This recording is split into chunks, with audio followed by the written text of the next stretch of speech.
మనిషి మెదడు ఎంతో అభివృద్ధి చెందింది.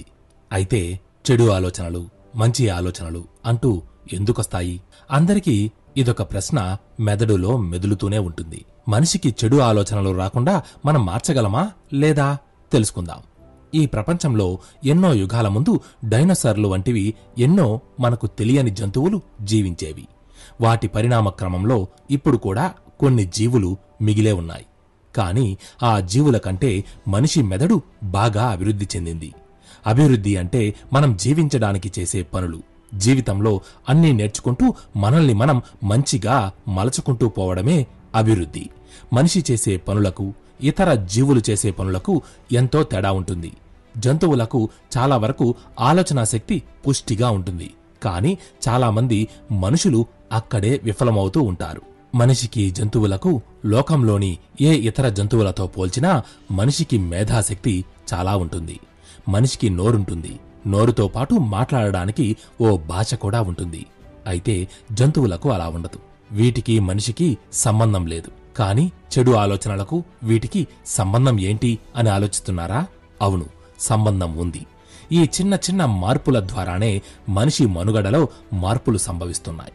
కాలక్రమేణా జంతువులు, మనుషులు అభివృద్ధి చెందుతున్నారు. కాని అప్పటి ఆ కాలంలోని జంతువులు అంతరించిపోయినట్టే మనిషి యొక్క మంచి ఆలోచనలు కూడా అంతరించిపోతున్నాయి.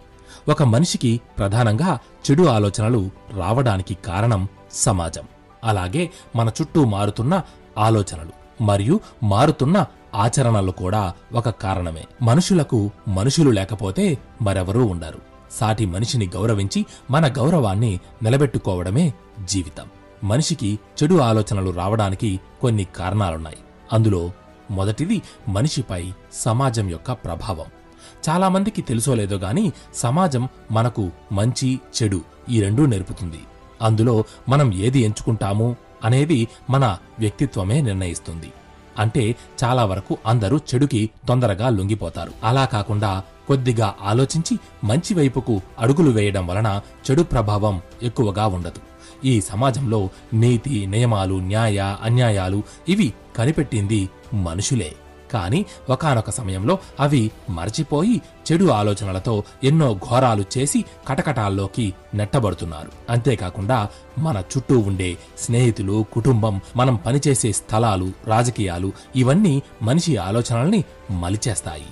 సమాజం ఎక్కువగా దేనికి అడిక్ట్ అయ్యిందో దాన్నే మనం ఎక్కువగా నేర్చుకుంటాము. నంబర్ 2, మంచి ఆలోచనలు, చెడు ఆలోచనలు అంటే ఏమిటి? మంచి, చెడు అనేవి సమానం అని చాలామంది అంటుంటారు. కాని మనిషికి ఎక్కువగా మేలు చేసే ఆలోచనలు మంచి ఆలోచనలని, కొందరికే ఆనందాన్ని ఇచ్చే, ఎక్కువ మందికి బాధను కలిగించే వాటిని చెడు ఆలోచనలని అనుకోవచ్చు. పుట్టుకతోనే ఏ వ్యక్తి దుర్మార్గుడు కాదు, చెడ్డవాడు కాదు. అలాగే పుట్టుకతోనే ఏ వ్యక్తి ఉత్తముడూ కాదు. కులాలు, మతాలు, రంగు, రూపు ఇవి ఏవీ మనిషిని పుట్టుకతోనే నిర్ణయించవు. సమాజంలో పెరిగే కొద్దీ ఆ వ్యక్తి యొక్క ప్రవర్తన, ఆలోచన విధానాలను బట్టి నిర్ణయింపబడతాయి. నంబర్ 3, చెడు ఆలోచనలు రాకుండా ఏం చేయగలం? కొన్ని ఏండ్ల తరబడి మనిషి మెదడులో ఏర్పడిన భావాన్ని కొన్ని మందులతో, కొన్ని రకాల చికిత్సలతో కొంచెం ప్రభావం కలిగించి చెడు ఆలోచనలు రాకుండా చేయవచ్చు. అయితే ఇలా ఎంతమందికి చేస్తూ పోవాలి? మరి మనుషులందరి ఆలోచనలను మంచి ఆలోచనలుగా చేసే మరో మార్గమే లేదా అంటే చికిత్స కన్నా మంచిది అందరూ ఆచరించేది, ఆరోగ్యమైనది ఒకటుంది. అదే సామాజిక మార్పు. ఈ సామాజిక మార్పు ద్వారానే మనుషుల ప్రవర్తనలో, ఆలోచన విధానాలలో ఒక మంచి మార్పును తీసుకురాగలం. ఇప్పుడున్న సమాజంలో కొందరి కష్టాన్ని ఆసరాగా చేసుకుని కొన్ని వస్తువులను తయారు చేసేవాడు అని, ఆ వస్తువులను ఉపయోగించుకుని వాటిని అమ్మడానికి మరో మనిషి ఉన్నట్టుగానే సమాజంలో వస్తువులు తయారు చేసిన వ్యక్తి, వస్తువులను అమ్మే వ్యక్తి, వస్తువులను కొనేవారు అంటూ కొన్ని వర్గాలు ఉంటాయి. ఈ సమాజాన్ని వర్గ సమాజం అనవచ్చు. ఈ వర్గ సమాజంలో అందరికీ మేలు చేసే అంశాలు, అందరికీ న్యాయం చేసే అంశాలు అంటూ సమానంగా ఉండవు. కొంతమందికి మాత్రమే మంచిని కలిగిస్తే అది ఎక్కువ మందికి చెడుగా పరిగణించవచ్చు. అర్థం చేసుకోవచ్చు. సామాజిక మార్పు అనేది మనం ఆలోచించగలిగితే చెడు ఆలోచనల్ని రానివ్వకుండా మనమే ఆపగలం. సమాజం యొక్క ఆలోచనల్ని మన ఆలోచనలతో కలిపి ఏవి సరైనవో, ఏవి సరికానివో మనమే లెక్కలేసుకోవాలి. ఇక 5 చెడు ఆలోచనలు ఎలా వస్తాయి? అసలు ముందు చెడు ఆలోచనలంటే ఏంటి అంటే సమాజంలోని వాతావరణం, ముఖ్యంగా మనిషి యొక్క ఆలోచన అభివృద్ధిని పక్కదారి పట్టించడం. అందుకే పెద్దవాళ్ళు అంటుంటారు, మంచిగా ఉండురా, ఎక్కువగా బయట తిరగకు అని. కాని బయట తిరిగేవారంతా చెడ్డవారైపోరు, తిరగని వారంతా మంచివారు అయిపోరు. అంతా మనం ఆలోచించే తీరులోనే ఉంటుంది. ప్రతి చిన్న గొడవకి ఎక్కువగా రియాక్ట్ అవ్వకూడదు. ప్రతి విషయంలో జోక్యం చేసుకోకుండా ఎంత వాదించాలో అంతవరకే వాదించాలి. ఎదుటివారి మాటలను గౌరవించాలి. అలాగని ఏది పడితే అది వినకూడదు. మంచిని తీసుకుని చెడును వదిలేయాలి. ఏదైనా ఒక క్రమంలో ఉండాలి. ఎవరైనా నచ్చకపోతే వారికి దూరంగా ఉండడానికి ప్రయత్నం చేయాలి. చాలామంది చెడుని ఎక్కువగా ప్రేరేపిస్తారు. వారికి లొంగకుండా ప్రతీదీ క్షుణ్ణంగా ఆలోచించి మనం నిర్ణయాలు తీసుకోవాలి. ఇక 6వది, మనతో మొదలయ్యేదే మార్పు. ప్రతి ఒక్కరూ వారి వారి వ్యక్తిగతంగా ఆలోచించి చెడు విషయాల నుంచి దూరంగా ఉండడం వలన మొదలయ్యేదే మార్పు. అదే మనతో మొదలయ్యే మార్పు. ఒక పని చేసినప్పుడు మెచ్చుకునే వారికంటే విమర్శించేవారు చాలామంది ఉంటారు. కొందరు అత్యాసపరులుంటారు, మోసం చేసేవాళ్ళు, నమ్మకద్రోహం చేసేవాళ్ళు, ఇలా ఎన్నో రకాలుగా విభజించబడిన వాళ్ళు ఉంటారు. వారందరూ కూడా మనుషులే. వారికి ఆలోచన శక్తి, జ్ఞానం అన్నీ ఉంటాయి. కానీ వారు పెరిగిన పరిసరాలు, కుటుంబం, చుట్టూ ఉండే వాతావరణం, స్నేహితులు ఇలా ఒకదానితో ఒకటి కలుపుకొని వారి ఆలోచన విధానాలు చెడు ఆలోచనలుగా మారిపోతాయి. వాటిని తెలుసుకుని మంచి ఆలోచనలను పోగు చేసుకుంటూ ఈ మార్పుని మనతోనే మొదలుపెట్టాలి. ఇక 7వది, చెడు ఆలోచనల ప్రభావం. చెడు ఆలోచనల ప్రభావం చాలా తీవ్రంగా ఉంటుంది. అది ప్రాణాలు పోవడానికి కూడా దారితీయవచ్చు. మిమ్మల్ని ఒంటరి చేస్తుంది. మన మెదడు నరకం లాంటి సిచ్యువేషన్స్ని కూడా స్వర్గంలాగా మార్చుకోగలదు.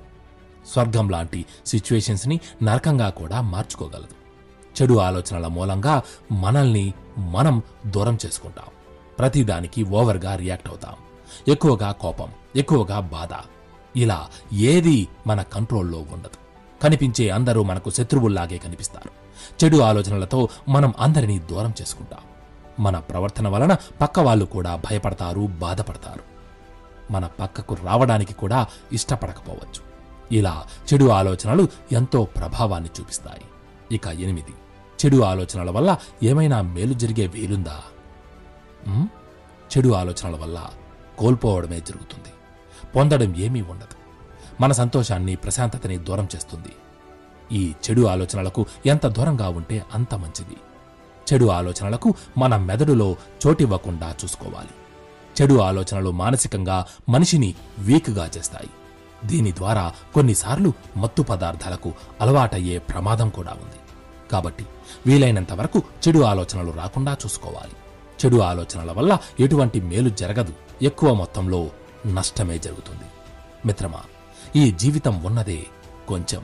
ఇందులో చెడు ఆలోచనల్ని చెరిపేస్తూ, మంచిని పెంచుతూ, మనిషికి మనిషికి మధ్య దూరాన్ని తరిగించేస్తూ సంతోషంగా ఉండడానికి ప్రయత్నిద్దాం. ఈ చెడు ఆలోచనలు మనల్ని మనకు కాకుండా చేస్తాయి. దీనివల్ల ఎన్నో ఇబ్బందులు ఎదుర్కోవలసి ఉంటుంది. కాబట్టి ప్రతి విషయాన్ని ఆలోచించాలి. మంచిని తీసుకుని చెడును వదిలేయాలి. సమాజంలో చెడుకి ఎక్కువ చోటు ఉంది. అలాగని దానికి లొంగిపోకుండా కేవలం ఆలోచనల్ని అభివృద్ధి చేసుకుని మంచి ఆలోచనతో ముందుకు సాగాలి. చెడు ఆలోచనలు రాకుండా ఉండాలంటే ఇందులో కొన్నైనా పాటించడం వల్ల సాధ్యం అవుతుంది.